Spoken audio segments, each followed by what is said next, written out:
Hello guys, welcome back to our platform or channel, The Catalyst, the home of solutions. So today we are going to move to lesson 4.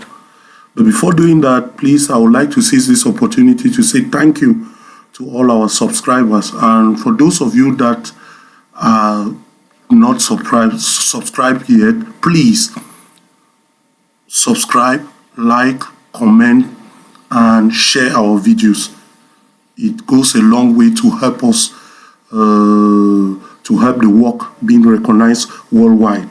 Okay, so thank you very much. Let's move straight to our lesson today, lesson 4, which will be talking about, we'll see how to create table relationships, or what we call the entity relationship diagram. So under that, we are going to see how to access and use our designer. Designer is a section or an option in the phpMyAdmin that helps us to design relationships between tables in a database. Okay, so secondly too, we are going to see how to create foreign key relationships between the tables. We are also going to see how to manage and save our relationships. So without wasting much of our time, we'll go straight to phpMyAdmin. As we can all see here, we created our 3 tables in our last class. Now we are going to create relationships between these 3 tables. So to do that, the first thing you do is you move to More here at the extreme top here. More, you click on Designer.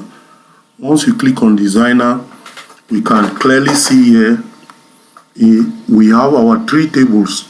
We have a student table, offers table, and subject. Okay, you can see our 3 tables here. Now I'm going to put this. Reason why we have offers in between them is because it is a junction table that was created from the many-to-many relationship between student and subject. Okay, and so the table was created with the foreign keys SID and subject code, which are primary keys of the respective tables, subject and student. Okay, so how do we now create our relationship? We start to do that. We'll start by clicking on this button here found on our left pan, create relationship. When we do that, we are going to select. You see that there is an indicator beside our key, so let's say select foreign key. So we'll take the select reference key, and reference key, another name for reference key is primary key. So we'll go to the student table. The primary key in the student table here is SID. As you can see, a small key as indicator here. So we'll click on it, and then it has changed to select foreign key. So our foreign key SID is found under offers table. So we'll select it, and then once we do that, we'll click on OK. We see there is a problem. Error messages, relational features are disabled. Now, I know why we have this error. We have this error because when we created, in our previous video, we created the offers table and subject table using SQL command, and we did not indicate that the storage engine is supposed to be InnoDB. If you don't do that, if you don't change the storage engine to InnoDB, it will not be possible for you to create relationships here in this platform. So without wasting time, we are going to see how to change the storage engine of offers and subject from my ISM to InnoDB. So I'll click on offers. I'll move to operators to do that. I'll move to operators, and then I'll scroll down. Here we are, storage engine. We can all see there that it is not InnoDB. So we'll select we'll click and select InnoDB. Once we've done that, you scroll down, you click on Go. Voila, it has been done for offers. Now we'll do the same for subject. We go to operations, move down, you can see here storage engine, we select InnoDB, and then we click on Go. Here, Go.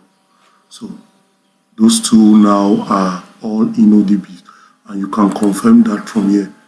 You see InnoDB, InnoDB, InnoDB, all the three tables.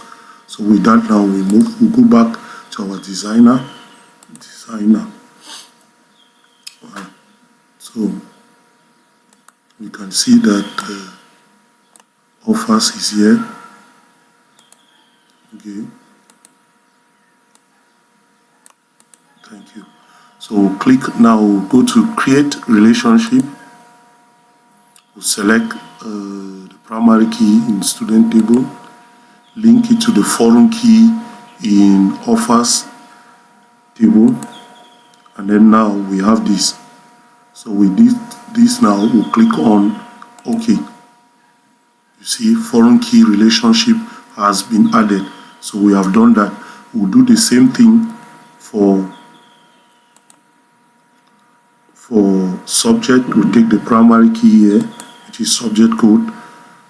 We link it to the foreign key in offers table, which is subject code again. Once we've done that, please you click on OK. Voila, you see foreign key relationship has been added. Now the next thing we are supposed to do is also to save the page. To save this, you give it a name, but it looks like I already gave a name, entity relationship diagram, but you can do that just by clicking on save page, or you click on save as. So save as, I'll give it a new name. Maybe I'll call it this time ERD, as simple as that. Click go. ERD. Oh, sorry. Let's go back. Sorry. Okay, so we have our relationship that has been created. Very beautiful now. You see the link. You see a one-to-many relationship between student and offers, and a one-to-many relationship between subject and offers. You can see it here. So it looks very beautiful. We save our page, and that is it about the relationships. But now we need to look, first of all, verify if those constraints are present. To do that, we'll go to our various tables. We'll go to the offers tables. That we'll move to this structure. Yes, structure. Relation view. Okay. With this now, voila, we see our two constraints that have been added. Foreign key constraints. We have two of them. Okay. They are already there. The update and the delete constraints, the two are there. Okay. We'll go to subject. Same thing. Structure. Relation view. We check. We have one constraint here, which is okay. Looks like okay. There's no constraint. Well, there's no constraint since it is not a junction table. Okay. This table subject does not have a foreign key, so that's why there's no constraint. But if you want to add a constraint in a table, you can do that also by using this option. Okay, I think with this now we have our relationship diagram, which is here. Very beautiful, very beautiful. So with this, we have come to the end of our class. Oh, sorry. This man has started misbehaving. So with this, we have come to the end of our class. Thank you very much for being part of us. For those of you that have not yet subscribed, please subscribe. It will go a long way to help the algorithm of YouTube and our various platforms to spread the video so that other students, other people can learn. Thank you very much and see you in our next class. Ciao. God bless you.